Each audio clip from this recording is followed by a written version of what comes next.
judges, opening debate is deadlocked on questioning who are the creator of this beauty standard. Is it Western, K-pop, or maybe another party in this world? But we say to you, beauty standard has been for far too long exist in this world, and regardless of the sources, we say that the most important is how the response of feminism, that they need to actually advocate women in K-pop industry because they are the vulnerable in there. But we are different with OG because OG never directly portray what the problem of status quo. They are being too greedy by saying that, okay, I'm gonna solve any kind of discrimination in terms of job fits, in terms of how to get a boyfriend and anything like that. We say to you the most important things to be proven in this debate is how you can protect the woman inside K-pop industry. Because K-pop industry never represent feminists.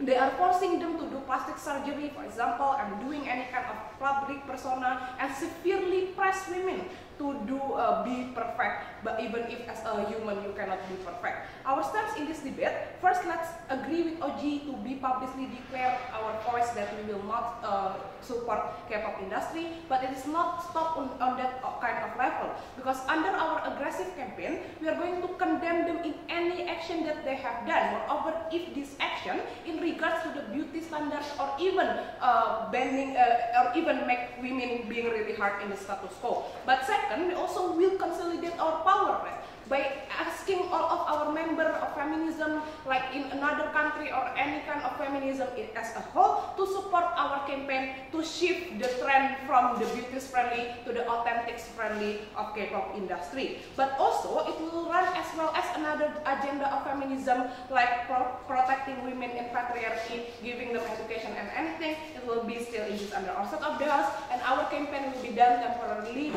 after we see that our system is not directly harm women.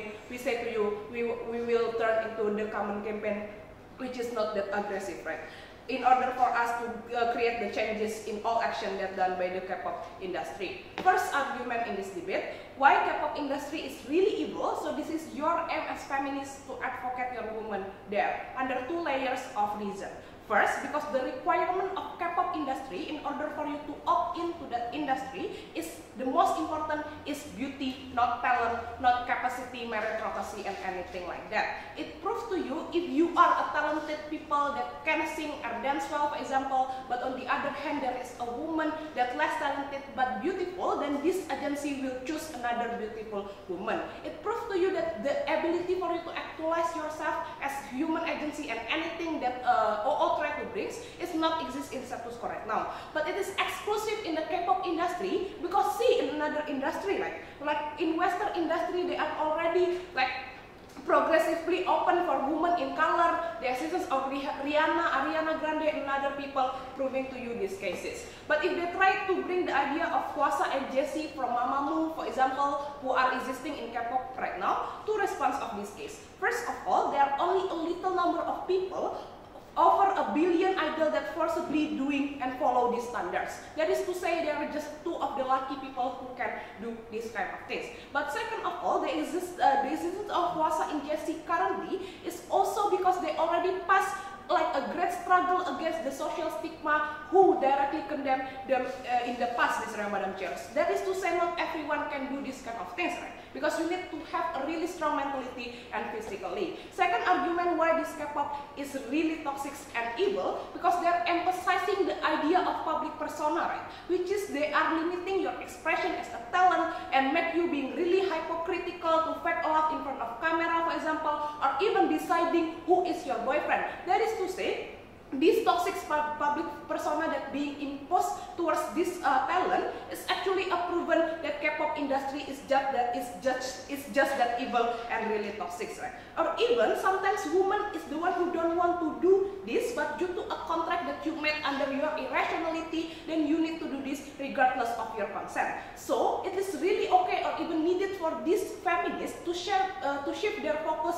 to cater to this problem simply because as a feminist, your aim is to solve a problem that cannot be intervened by the government. But the problem like education or economic is still on government concern. But in terms of industry like this, there is no other people who can help this feminist regardless of this feminist movement in itself. Moreover, that the cases that already massively happen, like the suicidal cases of Suli, Gohara, and any other people, is a good study cases to prove to you how evil K-pop is. But second argument in the effectiveness, why then the toxic behavior of K-pop will be turned into very friendly and not cruel under our side of the house.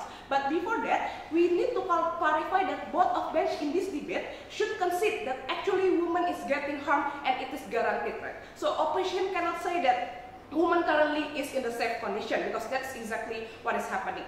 But the idea of K-pop industry, they are reliant and dynamically change following the trend, like following the views or the demand of your society, like what OO told to you. But the problem is just because right now and in the past, the trend is really toxic and only emphasizing the idea of beauty standards in itself.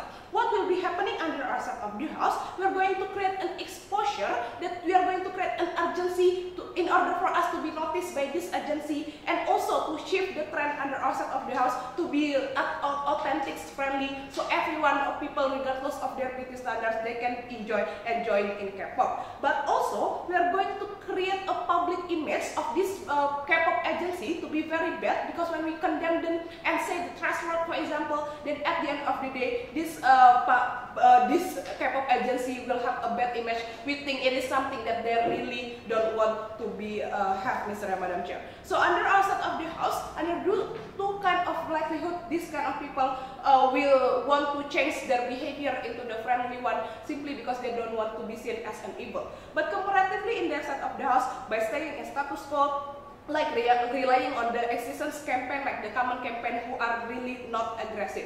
Judges, imagine to topple down a great system who already exists for far too long in this world. You just want to do it through a simple campaign. We say to you it is not foreseeable at all. At the end of the day, there will be no any kind of progressivity, just like what happened in status quo, right? So even the number of campaign is less massive under the rest of the house, like the urgency and even exposure will not be created well. So under the rest of the house, you will be not noticed well by this kind of K-pop industry. Then at the end of the day, this K-pop industry will remain toxic and bad and evil. I'm very proud to propose.